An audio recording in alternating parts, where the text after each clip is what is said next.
Thank you, Mayor. I just want to open up tonight with especially my gratitude to our District 5. It was kind of the debut of our community cabinet, which is we did outreach to the whole district. We wanted our constituents, our business owners, our nonprofits, just anyone who wants to serve to help advise me on policy. And so we send them out the agenda every single week. And we sent them out this policy and all the documents with it, and it's just been, it's really incredible. This entire binder is all the printed out feedback that I got from community members. So I just really want to thank my constituents for being willing to do that, to spend their time and energy making sure that I can make the best decision possible. And I got a lot of really great, meaningful feedback from the community. In fact, we received more on this one item than anything that we have sent them in the past.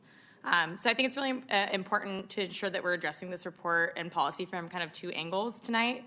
One is making sure that we're complying with the specific provisions of AB 481, and then two, for me, that we're complying with the spirit of the law, which is stated in its first section is to protect public welfare, safety, civil rights, and civil liberties as it relates to the police use of military equipment. And I specifically want to read just this excerpt from the findings section.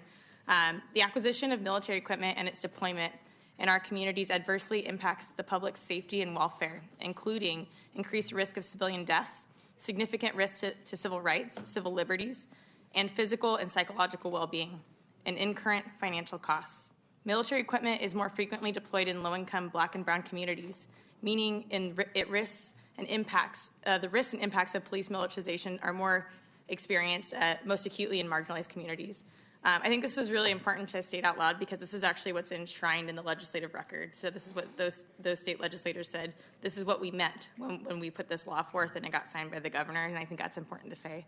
To me, that means that our intent should be to ensure that we're adequately protecting the most vulnerable among us, many who have been historically a target of violence when military equipment has been deployed in civilian policing. So I keep that front of mind.